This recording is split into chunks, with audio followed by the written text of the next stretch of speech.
आज हम NCERT 12th micro economics chapter 1 का बोर्ड एग्जाम के पहले क्विक रिवीजन कैसे करेंगे यह देखते हैं। एग्जाम में आपको ध्यान रखना है कि जितने नंबर का क्वेश्चन है उतने से ज़्यादा पॉइंट नहीं लिखना है। जैसे पूंजीवादी अर्थव्यवस्था की 3 विशेषताएं हैं तो 3 ही पॉइंट लिखना है। पूंजीवादी अर्थव्यवस्था ऐसी अर्थव्यवस्था होती है जिसमें उत्पादन के जो साधन होते हैं यानी भूमि, पूंजी, श्रम, संगठन और साहस, इन सभी पर जो है निजी नियंत्रण होता है। जो संपत्ति होती है वह निजी स्वामित्व पाया जाता है, व्यक्तिगत संपत्ति का अधिकार होता है, लोगों को आर्थिक स्वतंत्रता होती है अर्थात उन्हें कौन सा व्यवसाय होता है इसको चुनने की स्वतंत्रता होती है, उपभोक्ताओं का जो है वर्चस्व होता है यानी उपभोक्ता किस गुणवत्ता की, किस मूल्य की, कैसी वस्तुओं का उपभोग करेगा।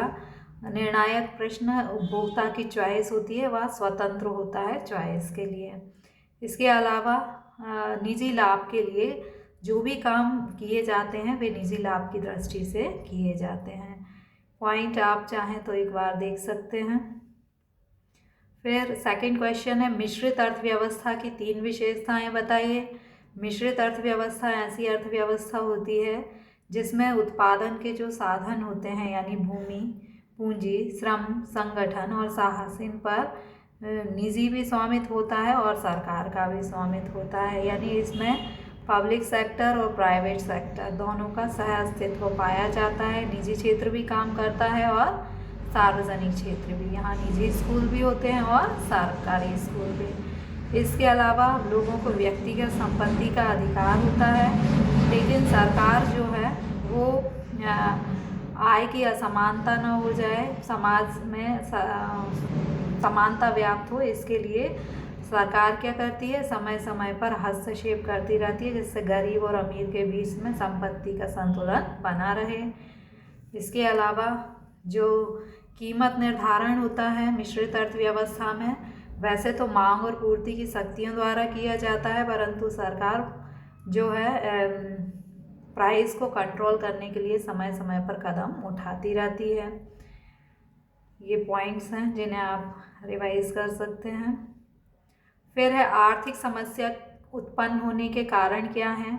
आर्थिक समस्या मूलतः इसलिए उत्पन्न होती है क्योंकि व्यक्ति की आवश्यकताएं अनंत हैं, उसकी संतुष्टि के साधन सीमित हैं, इसलिए चॉइस की समस्या उत्पन्न होती है। चॉइस के लिए जो आवश्यकताएं हैं उन्हें तीव्रता के क्रम दिया जाता है। जो सबसे अधिक तीव्र आवश्यकता होती है उसकी पहले पूर्ति की जाती है और अन्य आवश्यकताओं की बाद में। यानी साधन जो हैं वो दुर्लभ हैं, इसीलिए चॉइस करना होता है। यदि साधन दुर्लभ ना होते तो चॉइस की समस्या उत्पन्न नहीं होती। यानी चॉइस और दुर्लभता, चयन और दुर्लभता साथ साथ चलते हैं। फिर है उत्पादन संभावना वक्र क्या है। उत्पादन संभावना वक्र जो है वो 2 वस्तुओं के उत्पादन की संभावनाओं को बताता है जिन्हें उपलब्ध संसाधन और तकनीकी के द्वारा प्राप्त किया जा सकता है। उत्पादन संभावना वक्र 2 वस्तुओं के उत्पादन की संभावनाओं को बताता है जिन्हें उपलब्ध संसाधन और तकनीकी की सहायता से उत्पादित किया जा सकता है। चित्र बनाना बहुत सरल है। ये x वस्तु है, ये y वस्तु है, ये उत्पादन संभावना वक्र है और ये आपके संयोग हैं। ये जो है संसाधनों के पूर्ण उपयोग होता है, यहाँ अपूर्ण उपयोग होता है और ये जो है अनअटेंडेबल है, मतलब इसको प्राप्त नहीं किया जा सकता। इसके बाद यदि हम मानते हैं कि अर्थव्यवस्था में 2 वस्तुओं आम और केले का उत्पादन किया जा रहा है, यदि मान लीजिए कि पूरे संसाधन यदि हम y वस्तु यानी आम पर लगा दें तो आम की 6 इकाइयों का उत्पादन किया जा सकता है। यदि पूरे संसाधन हम x वस्तु पर लगा दें तो x की 3 वस्तुओं का उत्पादन किया जा सकता है। और यदि हम पूरे संसाधन जो हैं x और y दोनों वस्तुओं पर लगा दें तो हमें b संयोग की प्राप्ति होगी। तो इस प्रकार a, b, c ये 3 संयोग हैं। फिर है उत्पादन संभावना वक्र क्या है। तो ये आपका उत्पादन संभावना वक्र है जो 2 वस्तुओं के उत्पादन की संभावनाओं को बताता है, जैसे कि उपलब्ध संसाधन और तकनीकी की सहायता से प्राप्त किया जा सकता है। फिर है उत्पादन संभावना वक्र की मान्यताएं क्या हैं। तो उत्पादन संभावना वक्र की मान्यता है कि इसमें उत्पादन के जो साधन होते हैं वो स्थिर होते हैं, उनकी मात्रा में कोई परिवर्तन नहीं होता। उत्पादन की तकनीक दी हुई यानी स्थिर मानी जाती है। यदि श्रम प्रधान है तो श्रम प्रधान ही रहेगी और पूंजी प्रधान है तो पूंजी प्रधान, यानी उत्पादन संभावना वक्र में उत्पादन की तकनीक को स्थिर माना जाता है। और उत्पादन यह माना जाता है कि केवल अर्थव्यवस्था में दो ही वस्तुओं का उत्पादन किया जाएगा, दो से अधिक वस्तुओं का नहीं। फिर है वास्तविक लागत के रूप में अवसर लागत का क्या असर है। तो अवसर लागत क्या होती है, पहले हम वास्तविक लागत देखते हैं। प्राचीन अर्थशास्त्री जो थे उन्होंने वास्तविक लागत का समर्थन किया था। प्राचीन अर्थशास्त्रियों के अनुसार यदि एक होटल का मालिक अपनी होटल को ज़्यादा चलाने के लिए वहाँ पर वाद्य यंत्र जो है उसको बजाना शुरू कर देता है, तो वाद्य यंत्र बजवाने से क्या होगा कि आसपास की जो सोसाइटी है उसको व्यवधान होगा, अनिद्रा होगी, कई प्रकार की बीमारियां लगेंगी। तो ये प्राचीन अर्थशास्त्री मानते हैं कि होटल की जो लागत है और प्रति वर्ष जो लागत होगी उसमें जो आसपास रहने वाले लोग हैं उनके मेडिकल के बिल भी शामिल होंगे, क्योंकि मेडिकल के बिल तीव्र वाद्य यंत्र जो है उसके सुनने के कारण आए हैं। इसके बाद अवसर लागत क्या होती है। यदि मान लीजिए एक व्यक्ति को एक जगह काम करने पर 10,000 रुपये मिलते हैं और दूसरी जगह काम करने पर 15,000 मिलते हैं, तो वह 15,000 वाली जगह पर कार्य करेगा और 10,000 वाली जो ऑप्शन है उसका परित्याग कर देगा। तो इसे ही हम क्या कहेंगे, अपॉर्चुनिटी कॉस्ट कहेंगे, अवसर लागत कहेंगे। तो आधुनिक अर्थशास्त्री अवसर लागत का समर्थन करते हैं। वे कहते हैं कि जो वास्तविक लागत है वह एक वैकल्पिक लागत के रूप में अवसर लागत ही है। इसके बाद है अवसर लागत का मूल्यांकन कैसे संभव है। तो अवसर लागत का मूल्यांकन ऐसे संभव है कि यदि एक बैंक आपको 7% ब्याज दे रही है और दूसरी बैंक 5% ब्याज दे रही है, तो 7 में से हम 5 को माइनस कर देंगे, यानी 2% क्या है आपकी अवसर लागत है। सीमांत अवसर लागत को बताइए। सीमांत अवसर लागत का अर्थ होता है कि मान लीजिए कि आपके पास जितने संसाधन हैं और जो टेक्नोलॉजी है उसका यूज़ करके आप एक्स और वाई दो वस्तुओं को बना रहे हैं। ए संयोग पर आप जो है वाई वस्तु ओ से लेकर के तक बना रहे हैं और एक्स वस्तु ओ से लेकर L1 तक बना रहे हैं। यदि मान लीजिए कि आप क्या करते हैं कि उत्पादन के जो कॉम्बिनेशन है उसे चेंज कर कर सी पर लाते हैं, यानी आप एक्स वस्तु ज़्यादा उत्पादित करना चाहते हैं। यदि आप एक्स वस्तु को ज़्यादा उत्पादित करते हैं, L से L1 पर ले जाते हैं, तो निश्चित रूप से आपको वाई वस्तु का उत्पादन कम करना पड़ेगा K से K1, क्योंकि आपके पास उत्पादन के संसाधन तो उतने ही हैं। यानी आपने इतनी एक्स वस्तु प्राप्त करने के लिए इतनी वाई वस्तु का त्याग किया। तो इन दोनों का जो अनुपात है वही क्या कहलाएगा, सीमांत अवसर लागत। यानी आपने K1 का जो है त्याग किया L1 को प्राप्त करने के लिए। Delta y upon delta x, y का आपने त्याग किया एक्स को प्राप्त करने के लिए। अर्थव्यवस्था की केंद्रीय समस्याएं क्या हैं। अर्थव्यवस्था की केंद्रीय समस्या है क्या उत्पादन किया जाए। तो क्या उत्पादन किया जाए, अर्थव्यवस्था के समक्ष समस्या होती है कि उपभोक्ता वस्तुओं का उत्पादन किया जाए या पूंजीगत वस्तुओं का उत्पादन किया जाए। दूसरी समस्या होती है कि कैसे उत्पादन किया जाए, यानी पूंजी प्रधान तकनीक से उत्पादन किया जाए या श्रम प्रधान तकनीक से उत्पादन किया जाए। इसके बाद है किसके लिए उत्पादन किया जाए, अमीरों के लिए उत्पादन किया जाए या गरीबों के लिए उत्पादन किया जाए। यदि गरीबों के लिए उत्पादन किया जाता है तो उससे सामाजिक न्याय को बढ़ावा मिलता है और अमीरों के लिए उत्पादन किया जाता है तो उससे आर्थिक विकास की गति तीव्र होती है, क्योंकि GDP में वृद्धि हो जाती है। फिर है दुर्लभता और चयन कैसे साथ साथ चलते हैं। जैसे मान लीजिए कि हम पानी जो है दुर्लभ है और इसकी आवश्यकता जो है वो बहुत सारे लोगों को है, लेकिन पानी जो है लिमिटेड है, तो कुछ ही लोगों को पानी मिलेगा। तो दुर्लभता के कारण चयन करना होगा कि किन लोगों को पानी की उपलब्धता सुनिश्चित होगी। तो दुर्लभता और चयन की समस्या क्यों उत्पन्न होती है? क्योंकि मनुष्य की आवश्यकताएं अनंत हैं, उसकी संतुष्टि के साधन सीमित हैं, इसलिए उसे चयन करना होता है। चयन के लिए वह आवश्यकताओं को क्रम देता है और जो सबसे अधिक तीव्र आवश्यकता होती है उसकी संतुष्टि कर ली जाती है और वहाँ की आवश्यकताओं को भविष्य के लिए स्थगित कर दिया जाता है। दुर्लभता के कारण ही चयन की समस्या उत्पन्न होती है।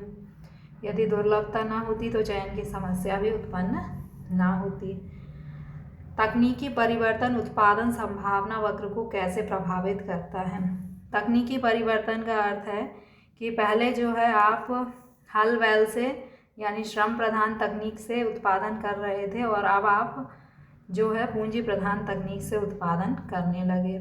तो पूंजी प्रधान तकनीक से उत्पादन करने से क्या होगा कि यदि मान लीजिए आप एक्स वस्तु के उत्पादन में नई तकनीक का प्रयोग कर रहे हैं, तो एक्स वस्तु का उत्पादन संभावना वक्र जो ये था वो बढ़कर ऊपर चला जाएगा, यानी ये दाहिनी ओर शिफ्ट हो जाएगा, राइटवर्ड शिफ्ट हो जाएगा।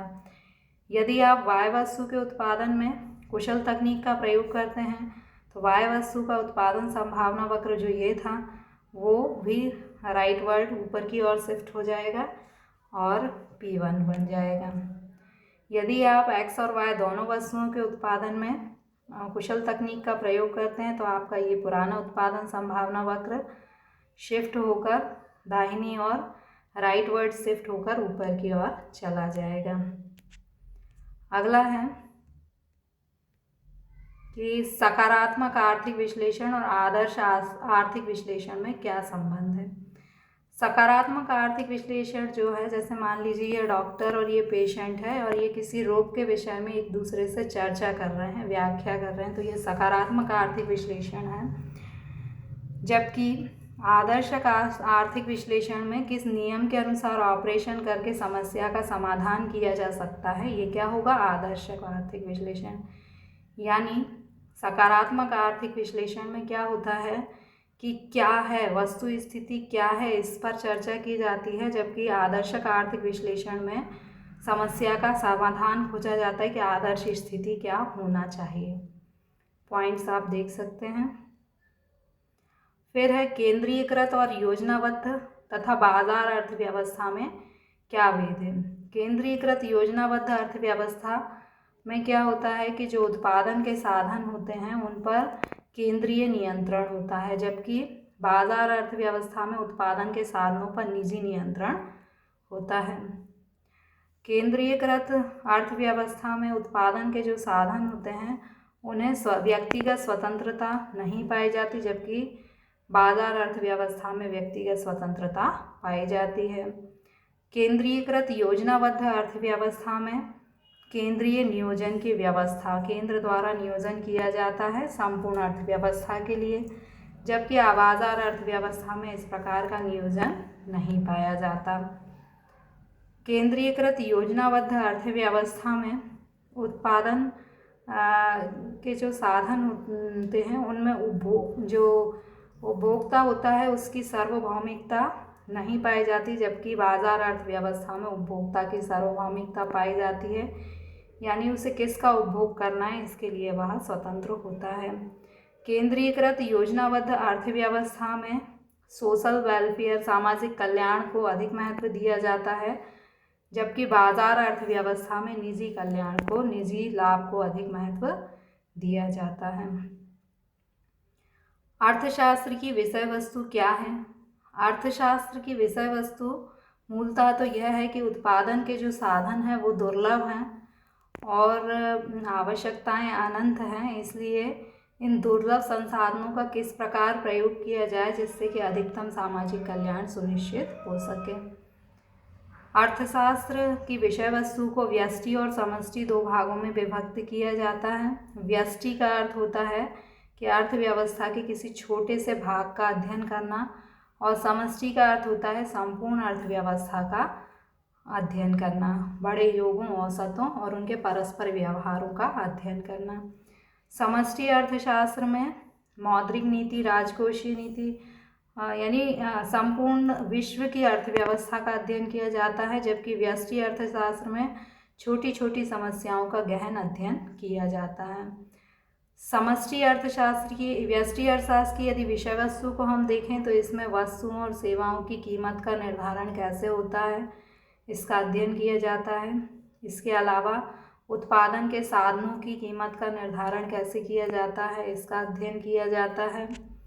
साथ ही साथ अधिकतम सामाजिक कल्याण प्रत्येक व्यक्ति का कैसे हो, इसका अध्ययन किया जाता है। जबकि समष्टि अर्थशास्त्र में इस बात का अध्ययन किया जाता है कि राष्ट्रीय आय और रोजगार में वृद्धि कैसे हो, सामान्य मूल्य स्तर में को कैसे बनाए रखा जाए, आर्थिक विकास की गति को कैसे तीव्र किया जाए।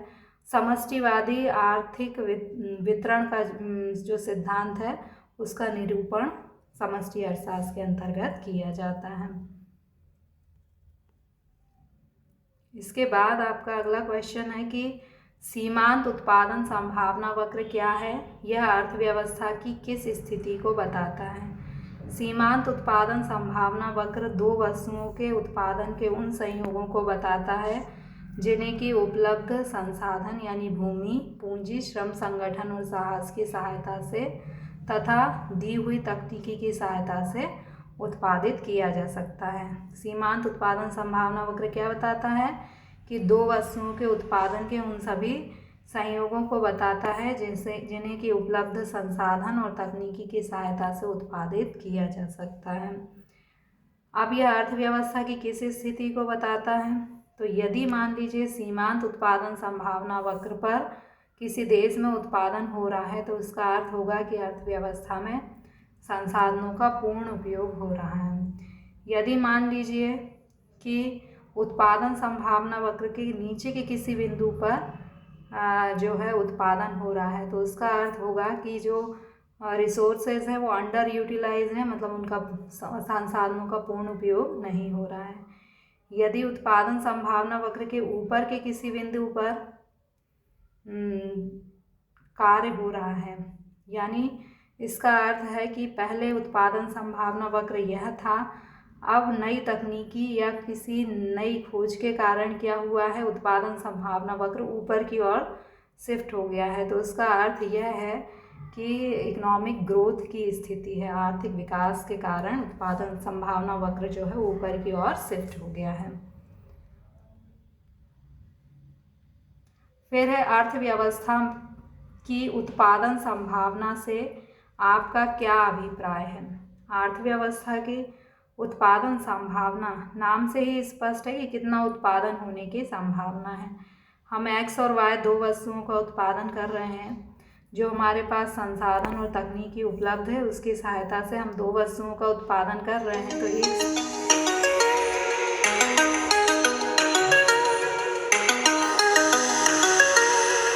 उत्पादन की संभावना का क्या अर्थ है। उत्पादन की संभावना का अर्थ है कि आपके पास जो भी उत्पादन की तकनीक उपलब्ध है और जो भी उत्पादन के संसाधन उपलब्ध हैं उनकी सहायता से आप एक्स और वाई वस्तुओं के किन किन संयोगों का उत्पादन कर सकते हैं। ए संयोग में आप पूरा जो है आम का यानी वाई वस्तु का उत्पादन कर रहे हैं 6। सी संयोग में आप पूरे संसाधनों की सहायता से केवल एक्स वस्तु का उत्पादन कर रहे हैं 3। और बी संयोग जो है उसमें आप आम और केला एक्स और वाई दोनों वस्तुओं का उत्पादन कर रहे हैं। तो उत्पादन की संभावना का आशय क्या होता है, सिंपल है कि आप उत्पादन के संसाधन और दी हुई तकनीकी के सहायता से कितना उत्पादन होने की संभावना है उसका अध्ययन हम किस में करते हैं, उत्पादन संभावना के अंतर्गत करते हैं। फिर है उत्पादन संभावना वक्र पर सीमांत अवसर लागत उत्पादन के साथ कैसे बढ़ती है। यानी आपसे ये पूछा गया है कि सीमांत यदि आपका उत्पादन, आप मान लीजिए कि ये आपका उत्पादन संभावना वक्र है, यदि आप पूरी 8 वस्तुएं वाई की बनाते हैं, पूरे जो आपके पास रिसोर्सेज उपलब्ध हैं उनकी सहायता से आप क्या करते हैं, 8 वाई वस्तु बनाते हैं। अब आप ये संयोग पर यदि हम चलें तो 8 वाई वस्तु और 1 एक्स वस्तु बना पा रहे हैं। अब आप चाहते हैं कि आप एक्स वस्तु का अधिक उत्पादन करें, तो निश्चित रूप से आपको वाई वस्तु का उत्पादन कम करना होगा। तो 8 से आपने 1 से एक्स वस्तु कितनी बनाई, 2, यानी 1 वस्तु एक्स प्राप्त करने के लिए आपने वाई की 1 वस्तु क्या कर दी, कम कर दी, -1 हो गया ये। अब आप ये चाहते हैं कि आप एक्स वस्तु और बनाएं, तो 1 और एक्स वस्तु प्राप्त करने के लिए आपने क्या किया, आप 2 से 3 पर आ गए। अब आप 7 से किस पर आए, 3 पर, यानी पहले आप 7 वस्तुओं का उत्पादन कर रहे थे वाई, लेकिन यदि आपने 1 एक्स वस्तु बना ली तो आपको वाई की 4 वस्तु जो है उसका त्याग करना होगा। यानी उत्पादन संभावना वक्र क्या उत्पादन संभावना वक्र पर सीमांत अवसर लागत उत्पादन के साथ कैसे बढ़ती है। सीमांत अवसर लागत का मतलब होता है कि आप किसी चीज़ को, एक्स वस्तु को प्राप्त करने के लिए वाई वस्तु की कितनी मात्राओं का त्याग करते हैं, वह है सीमांत अवसर लागत। तो आपने 1 एक्स वस्तु प्राप्त करने के लिए 1 वाई वस्तु का त्याग किया, ये सीमांत अवसर लागत है। फिर 1 और एक्स वस्तु प्राप्त करने के लिए आपने जो है 4 वाई वस्तु का त्याग किया, ये क्या हो गई आपकी सीमांत अवसर लागत।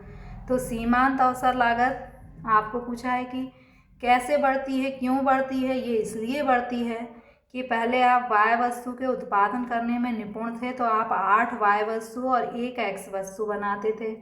लेकिन जैसे जैसे आप एक्स वस्तु का उत्पादन बढ़ाएंगे, वैसे वैसे जो उत्पादन के साधन हैं उनकी जो है उत्पादकता कम होगी और सीमांत अवसर लागत क्या होने लगेगी, बढ़ने लगेगी। तो आपसे यही क्वेश्चन में पूछा है कि उत्पादन संभावना वक्र सीमांत अवसर लागत उत्पादन के साथ कैसे बढ़ता है, तो या क्यों बढ़ता है।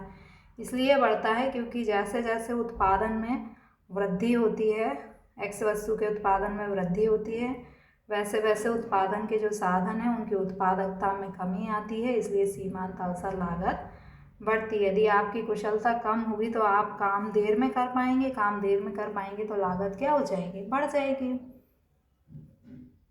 इसके बाद है उत्पादन संभावना वक्र को उत्पादन संभावना तालिका और रेखा चित्र की सहायता से स्पष्ट कीजिए। तो उत्पादन संभावना वक्र क्या बताता है, 2 वस्तुओं के उत्पादन के उन सभी संयोगों को बताता है जिन्हें कि उपलब्ध संसाधनों की सहायता से उत्पादित किया जा सकता है। तालिका आपको बनाना है तो तालिका इजी है, आपकी ए बी सी ये 3 उत्पादन संभावनाएं हैं। यदि आप पूरे उत्पादन के साधन वाई पर लगा देंगे तो 6 वाई वस्तु बनाएंगे और एक्स वस्तु का उत्पादन नहीं करेंगे। यदि आप उत्पादन के पूरी संसाधन एक्स वस्तु पर लगा देंगे तो आप 3 एक्स वस्तु बनाएंगे और वाई का उत्पादन नहीं करेंगे। यदि आप चाहते हैं एक्स और वाई दोनों वस्तुओं का उत्पादन हो तो आप दोनों का कॉम्बिनेशन भी चूज़ कर सकते हैं। तो आपको याद क्या रखना है तालिका को बनाते समय कि आप 0 यहाँ लिख देंगे, 0 यहाँ लिख देंगे, यहाँ आप बढ़ते क्रम में संख्या लिखेंगे और 2 से 3, और यहाँ आप घटते क्रम में संख्या लिखेंगे। चित्र बनाना बहुत सरल है उत्पादन संभावना वक्र का। ये आपकी एक्स कमोडिटी है, ये वाई कमोडिटी है, ये आपके उत्पादन है, ये आपका संयोग है, ये ए संयोग है, ये बी संयोग है और ये सी संयोग है। ये उत्पादन संभावना वक्र का चित्र हो गया आपका। फिर है क्या समाजवादी अर्थव्यवस्था में केंद्रीय समस्याओं का हल संभव है, यदि हाँ तो कैसे। तो समाजवादी अर्थव्यवस्थाओं में केंद्रीय समस्याएं जो होती हैं उनका हल जो है केंद्रीय प्राधिकरण के द्वारा किया जाता है। और कैसे का अर्थ है कि समाज के कल्याण को ध्यान में रख कर किया जाता है। क्या उत्पादन किया जाए, इसका निर्णय इस आधार पर लिया जाता है कि अधिकतम सामाजिक कल्याण कैसे सुनिश्चित होगा, और केंद्रीय अर्थव्यवस्था द्वारा इस बात का निर्धारण किया जाता है। कैसे उत्पादन किया जाए, तो यहाँ श्रम माना जाता है कि जो समाजवादी अर्थव्यवस्था होती है उनमें जनसंख्या अधिक होती है तो बेरोजगारी ना बढ़े, इसके लिए पूंजीवादी तकनीक के स्थान पर श्रम प्रधान तकनीक को बढ़ावा दिया जाता है। किसके लिए उत्पादन किया जाए? सामाजिक समानता के लक्ष्य के कारण समाजवादी अर्थव्यवस्था में गरीबों के लिए उत्पादन किया जाता है, जिससे कि सोशल वेलफेयर जो है वो अधिक हो, सामाजिक कल्याण अधिक हो। Thank you.